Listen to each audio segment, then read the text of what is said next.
Welcome to YouTube channel friends AJ biology. दोस्तों आज के इस वीडियो लेक्चर के अंदर हम देखने वाले हैं हमारा चैप्टर नंबर 13 का ये पार्ट नंबर 2 है। ये पार्ट हमारा लास्ट पार्ट होने वाला है इस चैप्टर का, क्योंकि इस पार्ट के बाद ये चैप्टर हमारा खत्म हो जाएगा दोस्तों। ओके, तो देखो देखो दोस्तों, हम यहाँ पे एक छोटा सा इंट्रोडक्शन देख लेते हैं कि जैसे कि मैंने यहाँ पे इंट्रोडक्शन लिखा है कि हम इंट्रोडक्शन देखने वाले हैं और इस टॉपिक को खत्म करने वाले एरोबिक रेस्पिरेशन। ओके, तो ये चैप्टर मेनली दो पार्ट्स के अंदर डिवाइड हुआ है, aerobic respiration and anaerobic respiration.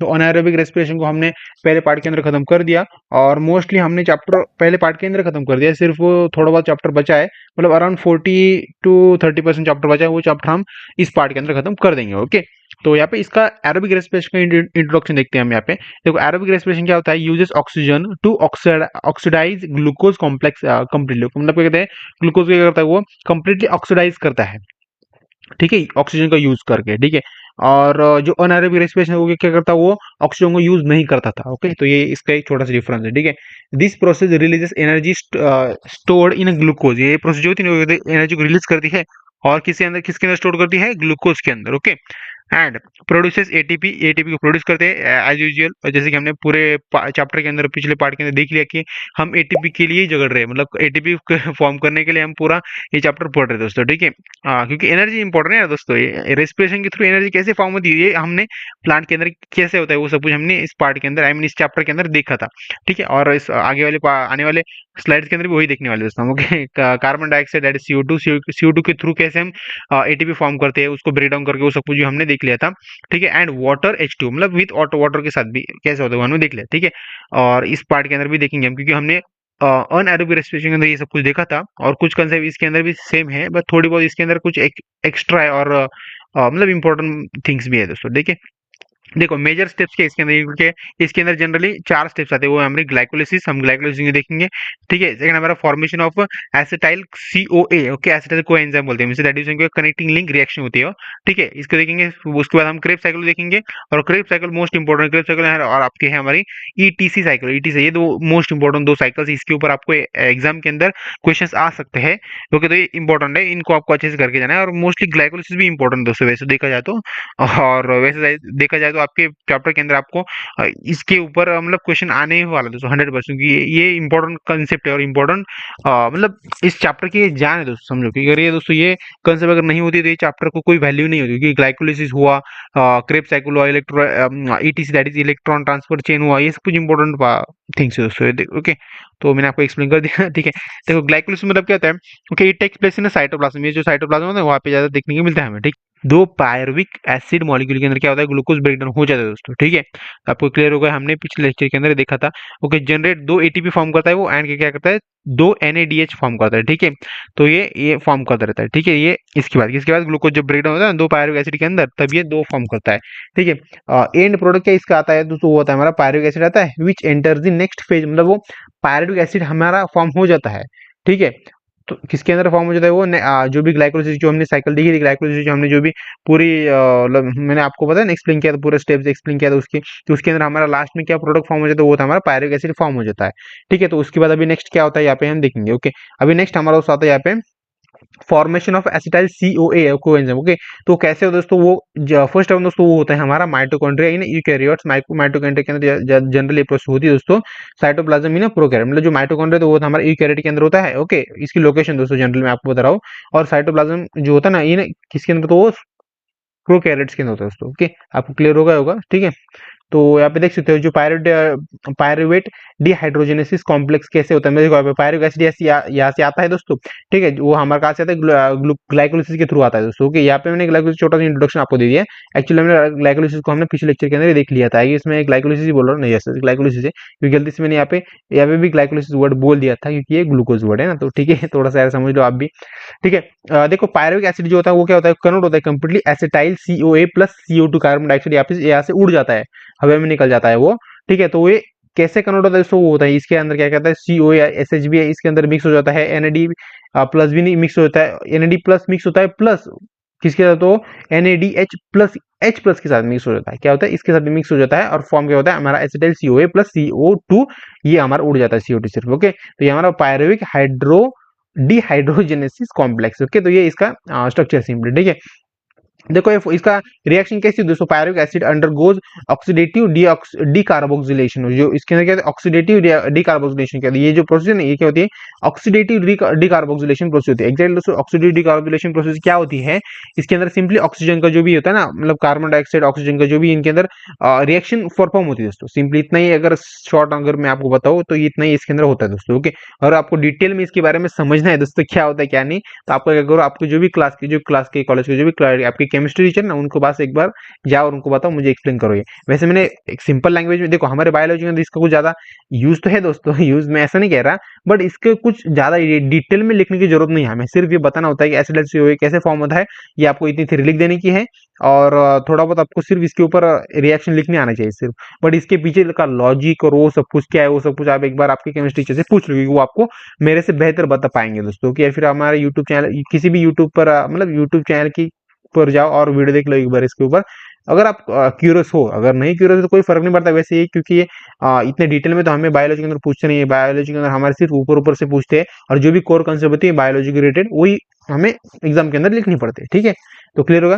देखो पायरुविक एसिड कैसे फॉर्म होता है, acetyl COA, that is acetyl COA के फॉर्म होता है, plus CO2 carbon dioxide plus NaDH, इसके थ्रू ये सब कुछ पायरुविक एसिड फॉर्म होता है। मतलब पायरुविक एसिड की रिएक्शन ऐसे चलती है दोस्तों, एग्जैक्टली पायरुविक एसिड के बाद ऐसी रिएक्शन चलती है आगे।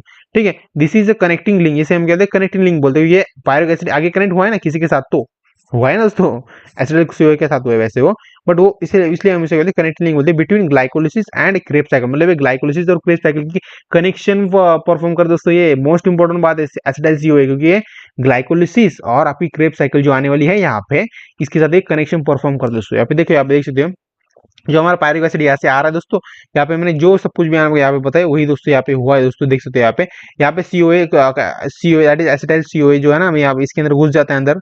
ओके, सिंथेसिस के साथ ये क्या होता है, इसके अंदर घुस जाता है और क्या फॉर्म करता है हमारा कंडेंसेशन रिएक्शन करता है, फॉर्म करता है यहाँ पे, that is with the help of H2 water और COA SH के साथ। ठीक है, इसके बाद ये क्या फॉर्म करता है हमारा साइट्रेट फॉर्म करता है, साइट्रेट इसके बाद फिर से क्या होता है इसके अंदर एक रिएक्शन फॉर्म होती है हमारी एक्वाटिनेज। ओके, एक्वाटिनेज ये रिएक्शन यहाँ पे फॉर्म होती है। ठीक है, इसके बाद क्या होता है जो हमारा H2 है, जो H2O है ना, जो वाटर हमारा है वो बाहर निकल जाता है। इसके बाद मतलब इसके अंदर क्या होता है डिहाइड्रोजनेशन होता है सिंपली। ठीक है, ये फॉर्म क्या फॉर्म करता है सिस एक्ोनेट फॉर्म करता है। ठीक है, इसके बाद क्या होता है हमारा फिर से इसके अंदर वाटर हमें ऐड करना पड़ेगा, क्योंकि यहाँ पे क्या क्या रिएक्शन फॉर्म होती है हमारी हाइड्रेशन रिएक्शन को यहाँ पे परफॉर्म होती है, जिसे बोलते हैं आइसोसाइट्रेट बोलते हैं, क्योंकि यहाँ पे आइसोसाइट्रेट फॉर्म हो जाता है ना। ठीक है, विद द हेल्प ऑफ एक्ोनेटेज के थ्रू होता है। ठीक है, फिर से बाद उसके बाद क्या होता है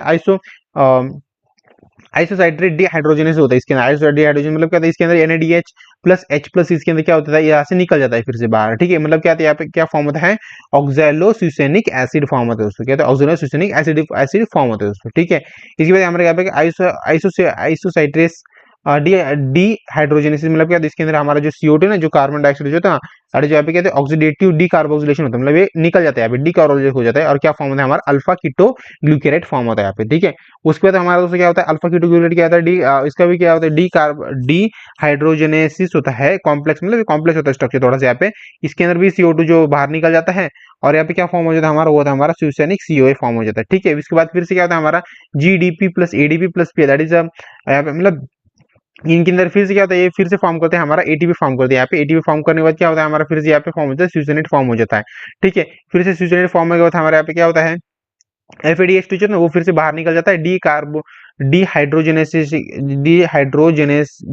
के थ्रू क्या होता है हमारा ऑक्सीडेशन के थ्रू क्या होता है जो हमारा FADH2 क्या होता है बाहर निकल जाता है, और फिर से क्या फॉर्म हो जाता है हमारा फ्यूमेरेट फॉर्म हो जाता है, जिसे हम बोलते हैं सुक्सेनेट डिहाइड्रोजेनेसिस बोलते हैं। ठीक है, उसके बाद दोस्तों हमारे यहाँ पे क्या फॉर्म हो जाता है जैसे फिर से क्या होता है यहाँ पे H2O यहाँ से बाहर निकल जाता है, हाइड्रेशन हो जाता है, आई मीन H2 यहाँ पे अंदर चला जाता है फिर से। ओके, दैट इज हम कहते हैं फ्यूमेरेज बोलते हैं, यहाँ पे क्या फॉर्म हो जाता है मेलेट फॉर्म हो जाता है, that is de hydrogenesis form, that is यहाँ पे कहते हैं ऑक्सीडेशन हो जाता है यहाँ पे।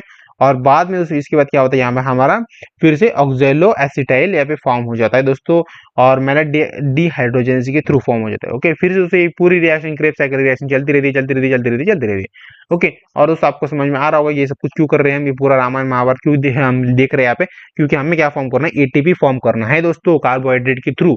ठीक है, देखो क्रेब साइकिल कितने सारे नाम से इसके, देखो इतने से इतने इसके नाम क्या है दोस्तों, हमारा साइट्रिक एसिड भी है, और टीसीए साइकिल भी है। ओके, तो याद रखना दोस्तों, क्योंकि आपके एग्जाम के अंदर जानबूझ के आपको जो भी पेपर सेटर टीचर होंगे वो टीचर जानबूझ के आपको टीसीए साइकिल ड्रॉ करने के लिए बोलेंगे, टीसीए साइकिल एक्सप्लेन करने के लिए बोलेंगे, क्योंकि उनका यही काम होता है और उनको पता है कि बच्चों को क्रेप साइकिल के अदर नेम्स सबको पता नहीं होते। मतलब देखो, मैंने आपको बता दिया कि यहाँ पे मैंने मस्त मस्त यहाँ पे ब्रैकेट ब्रैकेट में डाल के सब कुछ आपको बता दिया कि इसके कितने सारे नेम्स है, पर टेक्स्ट बुक के अंदर भी है दोस्तों। बट कुछ टीचर जो होते हैं ना, तो उनको पता होता है कि स्टूडेंट बहुत डिटेल में पढ़ते नहीं है, क्योंकि मतलब क्या होता है, स्टूडेंट्स नीचे का तो टॉपिक एक बार पढ़ लेते हैं, क्रेप साइकिल क्या होता है उसके बारे में सब कुछ देख लेते हैं, बट ये देखते ही नहीं कि इस क्रेप साइकिल के और भी कुछ नेम्स हो सकते हैं नहीं हो सकते, वो देखते ही नहीं कभी। ओके, मतलब कभी कभी देखते हैं वैसे दो, पर क्या होता है, हम घाई घाई में होते हैं ना, तो हमें क्या हमारे दिमाग में क्या होता है कि एग्जाम में कल आज मुझे कुछ भी करके पढ़ना है और अच्छे से मार्क्स लाना है, इतना हमारे दिमाग के अंदर टारगेट होता है। बट हम कभी कभी घाई घाई में क्या भूल जाते हैं कि इसके भी नेम्स क्या क्या होते हैं, इसके सिमिलर नेम्स क्या है, वो सब कुछ हम भूल जाते हैं, और एग्जाम के अंदर हमारे हमें क्वेश्चन आता हुआ भी हम उसे सॉल्व नहीं कर पाते या फिर लिख नहीं पाते दोस्तों। तो ये डिसएडवांटेज होता है कभी कभी ऐसा। ओके, इसलिए दोस्तों आपको अच्छे से प्रॉपर रीड करके जाना है अच्छे से। ओके, मैं तो कहता हूँ एक दो दिन पहले स्टार्ट करो पढ़ाई यार, मिनिमम एक दो दिन पहले तो स्टार्ट करो मिनिमम, अगर कोई चैप्टर वाइज आपका एग्जाम है तो। अगर आपका फाइनल एग्जाम है तो मैं तो बोलता हूँ महीना भर पहले भी करो तभी कम है। तो जल्द से स्टार्ट कर देना एग्जाम, ठीक है, एग्जाम के कम से कम 2 दिन पहले तैयार करो ही दोस्तों, क्योंकि क्या होता है एक दिन में आप क्या करो तो सिर्फ वो रट्टा मारते, इट मीन आप जो हमारे बायोलॉजी चैप्टर के जो भी मतलब टॉपिक्स है वो क्या करते हैं समझ लेते हो, थोड़ा बहुत अंडरस्टैंडिंग करते हो, थोड़ा बहुत रट्टा मारते हो, सब कुछ कर लेते हो, और दूसरे दिन आप क्या करते हो उसके ऊपर रिवीजन करते हो। तो इससे क्या होता है, हमारे जो भी रट्टा मारा है हमने, जो भी कंसेप्ट पढ़ी है समझे, वो क्या हो जाती है अच्छे से क्लियर हो जाती है हमें। तो आपको क्लियर होगा बायोलॉजी की स्टडी कैसे करना है अच्छे से। ठीक है, देखो क्रेब साइकिल के अंदर जो भी मैंने आपको एक्सप्लेन किया वही दोस्तों यहाँ पे है, ज्यादा कुछ अलग अलग नहीं है दोस्तों। अब इसके ये लोकेशन कहते हैं माइटोकॉन्ड्रियल मैट्रिक्स के अंदर होता है दोस्तों ये, ठीक है। इस टाइप के acetyl CO that is 2 carbon इसके अंदर कंबाइन होता है, किसके साथ ऑक्जेलो एसिटाइल के साथ, दैट इज यहाँ पे क्या फॉर्म करता है, 4 कार्बन फॉर्म करता है, और क्या फॉर्म करता है साइट्रेट फॉर्म करता है, 6 कार्बन फॉर्म करता है। Series of steps oxidise citrate back to oxaloacetate, that is releasing, क्या रिलीज करता है वो 2 CO2 मॉलिक्यूल रिलीज करता है, और NADH प्लस FADH क्या होता है एनर्जी कैरियर करता है, मतलब एनर्जी को कैरी करते हैं काम करता है, ठीक है। 1 GTP प्लस 1 GTP और ATP पर साइकिल। ओके, मतलब एक ही मीनिंग होता है इसका, 1 GTP बोला या फिर 1 ATP बोला, मतलब एक साइकिल के बाद क्या होता है एक एटीपी फॉर्म होता है दोस्तों, ठीक है, पर साइकिल के बाद, ठीक है। इसका की रोल्स क्या है, इसको provided intermediate for synthesising amino acids and fatty acid, मतलब कहते हैं सिंपली क्या कहते हैं, क्या प्रोवाइड करते हैं हमें इंटरमीडिएट फॉर सिंथेसाइजिंग करते हैं amino acid and fatty acid दोस्तों, ठीक है। कॉल्ड एज हम कहते हैं एम्फियोबोलिक पाथी बोलते हैं, क्या दैट इज मतलब इसके अंदर दोस्तों क्या होता है both catabolic and anabolic process दोस्तों, इसके अंदर दोनों प्रोसेस होते हैं। देखो कैटाबॉलिक मतलब क्या होता है दोस्तों, जो भी स्मॉल स्मॉल जो भी आपके हम बोलते हैं ना स्मॉल स्मॉल जो भी ऑर्गन्स या फिर स्मॉल स्मॉल जो भी सेल्स होते हैं उसकी वजह से जो भी हमारा पूरा सेल्स फॉर्म होता है उसे हम कहते हैं कैटाबॉलिक बोलते हैं, मतलब छोटे छोटे टुकड़ों के थ्रू जो भी सेल्स फॉर्म होते हैं, जो भी मतलब बॉडी के अंदर जो भी एटीपी जो भी फॉर्मेशन होता है ना, एनर्जी का फॉर्मेशन जो होता है, तो वो उसे हम क्या बोलते हैं कैटाबॉलिक बोलते हैं। और जो भी एनाबॉलिक मतलब क्या है, जो भी बड़े बड़े जो भी सेल्स होते हैं, बड़े बड़े जो भी एटीपी फॉर्मेशन के लिए जो भी सोर्स होते हैं हमारे बॉडी के अंदर या फिर प्लांट की बॉडी के अंदर, तो उसके उसे हम क्या बोलते हैं एनाबॉलिक प्रोसेस बोलते हैं। बट ये दोस्तों क्रेब साइकिल क्या है हमारी, ये हमारी एम्फो एम्फियोबोलिक पाथवे, दैट इज ये कहते हैं हमारी दोनों को साथ लेकर चलती है, मतलब दोनों के इसके अंदर गुण है दोस्तों, समझ रहे हो दोस्तों, दोनों के इसके अंदर गुण है दोस्तों। ठीक है, अभी देखो यहाँ पे मोस्ट इंपोर्टेंट सेकंड हमारा क्वेश्चन आई मीन हमारा सेकंड टॉपिक यहाँ पे ऐसा है। Okay, electron transport chain, that is etc, cycle भी बोलो या फिर ईटीसी चेन भी बोलो, ओके, एंड ऑक्सीडेटिव फॉस्फोरिलेशन दोस्तों, ठीक है। तो इसके लोकेशन दोस्तों जनरली कहाँ पे, इनर माइटोकॉन्ड्रियल मेम्ब्रेन। देखो इनर माइटोकॉन्ड्रियल मेम्ब्रेन मतलब क्या होता है, जो हमका आपको दिख रहा है, ये समझे माइटोकॉन्ड्रिया का स्ट्रक्चर ऐसा ही कुछ होता है। मैंने निकलने की कोशिश की अच्छे से, हाथ से अगर निकल जाता तो बहुत ही गंदा आता, इसलिए मैंने थोड़ा सा शेप भी लेके यहाँ पे कर लिया दोस्तों, ठीक है। देखो इनर माइटोकॉन्ड्रियल मतलब मेम्ब्रेन मतलब क्या होता है, जो आपको लाइन दिख रही है ब्लू ब्लू लाइन दिख रही है माइटोकॉन्ड्रिया के अंदर की है, तो इसके अंदर का स्ट्रक्चर जो है ना वो ऐसा दिखता है, कैसे दिखता है ऐसा दिखता है, और इसके अंदर क्या होता है एटीपी फॉर्मेशन होता है हमारा, ठीक है। तो ये इसको हम देखते हैं यहाँ पे। देखो इसके अंदर क्या होता है हमारा NADH प्लस FADH, ये ट्रांसफर किसके लिए करते हैं, electrons, that is ETC ETC complex, that is 1 2 3 4, मतलब इनके थ्रू क्या करते हैं एनर्जी को ट्रांसफर करने का काम करते हैं उससे ये दोनों, ओके। तो ये देखो यहाँ पे हम देखते हैं यहाँ पे डिटेल के अंदर फ्लो ऑफ इलेक्ट्रॉन कैसा होता है, NADH प्लस कॉम्प्लेक्स 1, देखो NADH ओके प्लस कॉम्प्लेक्स 1 इसके अंदर होता है, ठीक है, COAQ, ठीक है, कॉम्प्लेक्स देखो NADH कॉम्प्लेक्स के बाद जाने के क्या होता है COA, इसके अंदर तो क्या फॉर्म हो जाता है फिर से कॉम्प्लेक्स 3 के अंदर ये चला जाता है, देखो यहाँ से ऐसे घूमता हुआ फिर से 3 के अंदर चला जाता है, ओके। साइटोक्रोम भी यहाँ पे फॉर्म हो जाता है, ठीक है, उसके बाद दोस्तों क्या होता है, यहाँ पे जो रिएक्शन फॉर्म होती है, कंप्लीट रिएक्शन हो जाती है, फिर बाद ये हमारा जाता है सी वाई टी सी के अंदर चला जाता है, that is C Y T C के अंदर ये चला जाता है दोस्तों, साइटोक्रोम सी के अंदर ये चला जाता है। ठीक है, साइटोक्रोम को चेंज के अंदर चला जाता है दोस्तों, किसके अंदर दोस्तों होता है, हमारा कॉम्प्लेक्स 2 के अंदर दोस्तों ये प्रोसेस होती है दोस्तों। बट दोस्तों यहाँ पे एक ट्विस्ट, यहाँ पे जो हमारा यू क्यू एच जो है ना, यू क्यू एच जो है ना, ये क्या होता है, फिर से किसके पास चला जाता है, हमारा साइटोक्रोम के पास चला जाता है दोस्तों, साइटोक्रोम बी के पास चला जाता है दोस्तों। ठीक है, तो ये इसके अंदर छोटा सा ट्विस्ट है। फिर से दोस्तों हमारे यहाँ पे क्या स्यूसेनिक से फिर से फ्यूमेरेट यहाँ पे फॉर्म हो जाता है दोस्तों, इसके थ्रू हो जाता है, मतलब कॉम्प्लेक्स 2 के अंदर जनरली वहाँ पे हो जाता है दोस्तों। ओके, फिर दोस्तों हमारे यहाँ पे ये चला जाता है हमारा, मतलब ये रिएक्शन यहाँ पे आगे प्रोसेस होती है, और ये हमारा चला जाता है यहाँ पे कॉम्प्लेक्स नंबर 4 के अंदर चला जाता है दोस्तों, यहाँ पे कॉम्प्लेक्स 4 के अंदर यहाँ पे हम देख रहे हैं अभी। ठीक है, तो इसके अंदर दोस्तों हमारे क्या ये रिएक्शन परफॉर्म होती है, और यहाँ पे क्या हो जाता है, फिर से H2 जो है ना, H2 का यहाँ पे मतलब ये बाहर निकल जाते हैं, वाटर जितनी ऐसे बाहर निकल जाते हैं दोस्तों। ठीक है, तो आप यहाँ पे देख सकते हो ऐसी कुछ रिएक्शन होती है। ठीक है, और दोस्तों ये दिख रहा है आपके कि H1 ये जो हाइड्रोजन मॉलिक्यूल जो है ना, ये यहाँ से कैरी होते यहाँ पे आगे आएंगे, मैं आपको एक्सप्लेन करता हूँ यहाँ पे। ठीक है, तो इसके बाद हमारा क्या होता है, देखो कॉम्प्लेक्स 4 यहाँ पे कंप्लीट होने के बाद ये हमारा जो है ना, ये प्रोसेस कंप्लीट प्रोसेस हमारे यहाँ पे चला जाता है। ठीक है, यहाँ पे क्या होता है, एटीपी सिंथेसिस होता है, एटीपी सिंथेसिस होता है, मतलब एटीपी यहाँ पे फॉर्म हो जाता है, एडीपी प्लस आईपी। ओके, तो यहाँ पे हमारा एटीपी फॉर्म हो जाता है दोस्तों। ओके, तो और ये एटीपी यहाँ पे फॉर्म हो गया, बट जो हमारा हाइड्रोजन मॉलिक्यूल है, ये बाहर के हाइड्रोजन मॉलिक्यूल, इनको हम कैसे अंदर ले इनके अंदर, क्योंकि उनको उनकी भी जरूरत है ना हमें, तो इसलिए दोस्तों हमने इसे डायरेक्टली यहाँ पे यहाँ के मतलब इस लाइन के थ्रू ऐसे हमने इसको हाइड्रोजन बॉन्ड को यहाँ पे पास कर दिया दोस्तों। ओके, तो यहाँ पे हमारा एटीपी सिंथेसिस फॉर्म हो जाता है, मतलब एटीपी सिंथेसिस हो जाता है, दैट इज इलेक्ट्रोकेमिकल ग्रेडेड, यहाँ पे इसे हम बोलते हैं दोस्तों। यहाँ पे देख सकते हैं, यहाँ पे क्या, oxygen is a final electron acceptor forming water, मतलब ये ऑक्सीजन जो होता है वो बहुत ही मतलब फाइनल इलेक्ट्रॉन होता है, एक्सेप्टर होता है, क्योंकि ये क्या फॉर्म करते हैं, वाटर को फॉर्म करते हैं दोस्तों। ओके, आपको क्लियर होगा क्या, फोटोन ग्रेडेड बोलते हैं, that is photon are pumped into the inter membrane space creating a gradient. Okay, ठीक है, सेकंड नंबर के एटीपी सिंथेसिस कैसे होता है। Okay, proton follows back through ATP synthesis, that is complex 5. Okay, driving ATP production।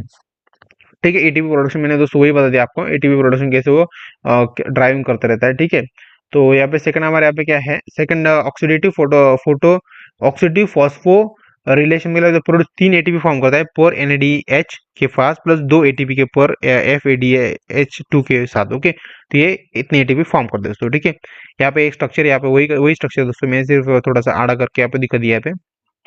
ठीक है, अभी देखिए यहाँ पे देखते हैं significance of step wise oxidation. Significance क्या, स्टेप वाइज ऑक्सीडेशन कैसा होता है, energy is releases gradually avoiding damages of the cell, मतलब एनर्जी रिलीज करते रहते, एनर्जी रिलीज होती रहती एटीपी फॉर्म होते रहते, बट वो ट्राई करते हैं और अवॉइड करते हैं कि जो भी उनके सेल्स रहते हैं, उनके अंदर बीच के अंदर जो भी सेल्स आते हैं उनके प्लांट बॉडी के अंदर, तो उसको वो डैमेज होने से अवॉइड करते हैं दोस्तों। मतलब कंप्लीटली अवॉइड करते हैं, बट कभी कभी क्या होता है, कुछ ऐसे सिचुएशन आ जाती है, कुछ सेल्स डैमेज हो जाते हैं, बट वो 90 to 99% क्या करते हैं, वो ट्राई करते हैं कि डैमेज ना हो पाए सेल्स। ठीक है, प्रोड्यूसेस एटीपी इफिशिएंटली, मतलब एटीपी को कोई भी प्रॉब्लम ना होते हुए एटीपी को फॉर्म करने का काम कर दे दोस्तों। ठीक है, enzyme regulation ensures the pathway meet cellular energy demand, मतलब एंजाइम क्या होता है, रेगुलेट करते रहते हैं, एंजाइम रेगुलेट होते रहते हैं, ensure the pathway meets cellular energy demand, मतलब सेलुलर एनर्जी के डिमांड के थ्रू क्या होता है, उनकी एनर्जी वहाँ पे फॉर्म होती रहती है, डिमांड एंड सप्लाई, इनका ऐसा चलता रहता है। ओके, जितनी डिमांड है उतनी ही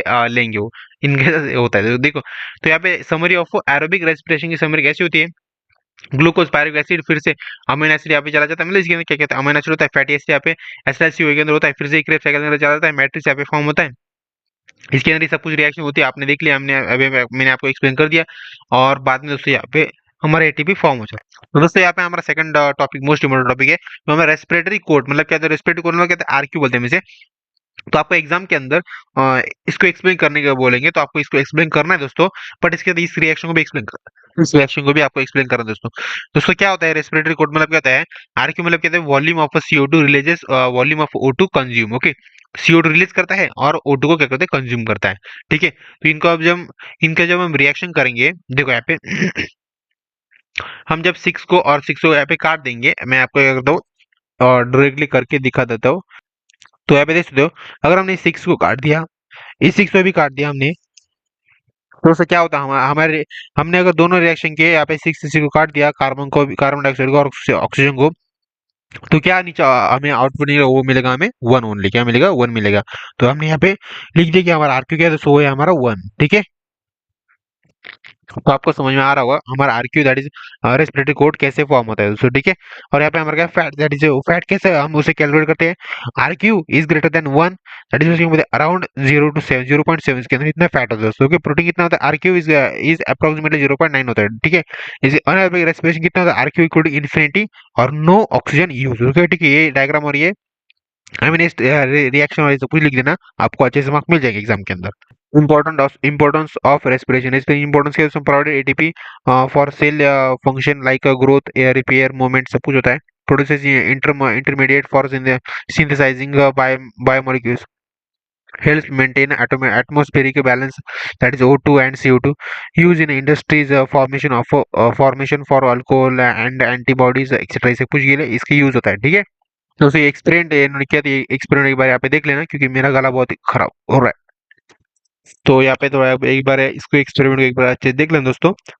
और ये एमसीक्यू भी एक बार अच्छे से देख लें क्योंकि मेरा गला बहुत ही खराब हुआ है कि मैं इतना अच्छे से बोल नहीं पा रहा हूँ, सॉरी फॉर दैट। एमसीक्यू एक बार अच्छे से अपडेट कर लेना, इसके एमसीक्यू भी आंसर भी देख लेना, ठीक है।